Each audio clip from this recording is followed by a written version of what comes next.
이번 시간에는 우리 작업 순서에 대해서 같이 한번 살펴보도록 하겠습니다.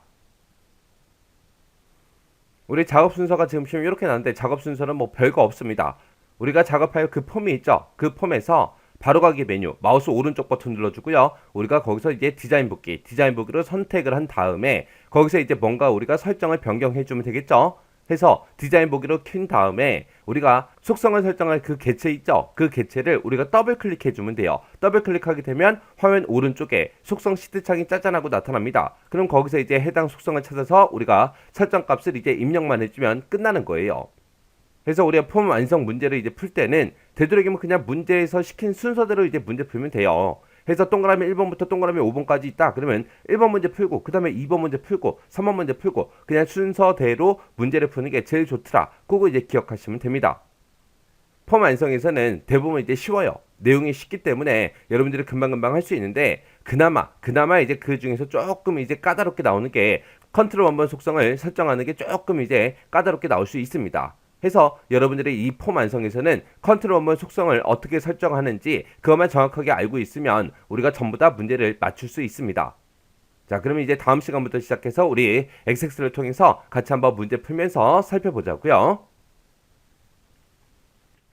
우리 포완성 문제는 말 그대로 이제 폼을 이제 완성시키는 그 문제예요. 그래서 미완성된 그런 폼을 우리한테 주어지고요. 그리고 이제 문제 지상에 따라서 이제 우리가 완성된 그 폼을 만드는 그 작업이 우리 폼 완성이요. 그래서 여기서 이제 시험 문제가 나오는 게 3점짜리 이제 5문제가 출제가 되고 5점짜리가 이제 한 문제가 출제가 됩니다. 그래서 이 폼 완성의 배점이 총 20점이요. 그래서 우리는 이 20점을 다 맞출 수 있게끔 이제 공부를 하셔야 돼요. 여기서 이제 우리가 속성 지정하는 문제도 나오고 이제 기능을 설정하는 문제도 나오는데 속성은 총 17가지가 있고요. 기능 설정해라. 그런 이제 문제의 종류가 총 4가지가 있습니다. 그래서 여러분들이 요 속성 17개 전부 다 이제 설정할 줄 알고 기능 4가지 정도 여러분들이 이제 설정할 줄 알면 이 폼 완성은 쉽게 문제를 맞출 수 있어요. 그래서 이 폼 완성에서 전체 6문제가 이제 출제가 됐더라. 우리는 이 6문제를 전부 다 맞출 수 있게끔 여러분들이 꼼꼼하게 이제 공부하셔야 돼요. 자, 그러면 이제 17개의 속성 어떤 것들이 있는지 그리고 4개의 기능은 어떤 것들인지 그거 좀 살펴보자고요. 지금 보고 계신 이 화면이 17가지 우리 속성을 이제 변경시켜라 라고 해서 시험 문제 나온다 그랬죠. 그 17가지를 싹 다 적용시켜 놓은 그 그림 화면이에요. 자, 그럼 그 17가지 속성 뭐가 있는지 좀 보자고요. 첫 번째 거요. 우리 레코드 원본을 이제 설정해라. 그런 문제도 이제 시험 문제가 나오고요. 새 폼에다가 이제 우리가 새 레코드를 이제 추가시킬 수 있도록 해라. 없도록 해라. 그렇게도 이제 시험 문제가 나오고요. 그리고 삭제가 가능하게 아니면 삭제가 불가능하게 그렇게 이제 만들어라. 그런 것도 이제 시험 문제도 나오고 그리고 기본 보기 형태도 우리가 이제 변경시키게끔 그렇게 이제 나옵니다.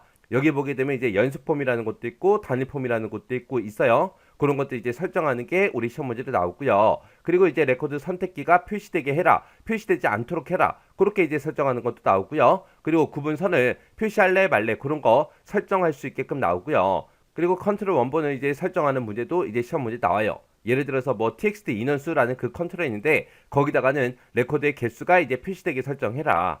그렇게 이제 시험 문제가 나오면 우리가 특정 함수 같은 것들을 이용해서 우리가 이제 계산을 해서 이제 표시하게끔 그렇게 이제 시험 문제가 나오고요. 그리고 이제 형식 지정하는 것도 이제 시험 문제 나옵니다. 그리고 탐색 단추를 표시할래 말래 그런 것도 이제 시험 문제로 나오고요. 그리고 이제 엔터키 기능 같은 것도 설정하기 나오고 그리고 팝업 폼이 이제 팝업으로 열리게 할 거냐 안 열리게 할 거냐 그런 것도 우리가 설정할 수 있습니다. 그리고 이제 모달 설정하는 것도 나오고요. 최소와 최대와 단추를 이제 표시할래 말래 그런 것도 이제 지정할 수 있게끔 나오고 다른 배경색을 이제 설정하게끔 그렇게도 이제 시험 문제가 나오고요. 특수 효과를 이제 설정해라, 설정하지 말아라 그런 것도 이제 시험 문제 나오고 그리고 이제 탭정지 속성도 설정할 수 있게끔 나오고 그다음에 이제 컨트롤 팁 텍스트도 표시할래 말래 그런 것도 우리가 지정해 줄 수 있어요. 이렇게 이제 17가지 이 속성을 이제 변경하게끔 그렇게 이제 시험 문제가 나옵니다. 그래서 여러분들은 요 17가지만 어떻게 설정하는지 그것만 정확하게 알고 계시면 쉽게 문제를 풀 수 있어요. 그 다음에 보고 계신 요 화면이 이제 4가지 기능이 이제 시험 문제로 나온다 그랬죠? 그 4가지 기능을 전부 다 이제 적용시켜 놓은 겁니다. 그래서 우리 본문에서 이제 탭을 들어올 때 그 포커스가 어떤 순서대로 이동이 되게 할 건지 그 탭 순서를 변경시켜라. 그런 것도 이제 시험 문제 나오고요. 그리고 컨트롤의 위치 같은 것도 우리가 조절할 수 있는데 그런 거 이제 위쪽으로 맞춰라 왼쪽으로 맞춰라 그렇게 우리가 정렬을 시킬 수가 있어요. 그런 것도 이제 시험 문제 나오고요. 그리고 이제 특정 컨트롤을 이제 생성하는 문제도 시험 문제 나오고 그리고 우리 폼에서 조건부 서식을 설정하는 것도 이런 것도 이제 시험 문제로 나와요. 그래서 요 네 가지 기능이 있는데 요 네 가지 기능도 크게 어렵지 않아요. 그래서 우리가 폼 완성에서 17개의 속성 그리고 4개의 기능 그것만 이제 공부하시면 됩니다. 그래서 폼 완성에서 아 이런 것들을 배우는구나 그 정도 여러분들이 기억하고 지나가시기 바랍니다.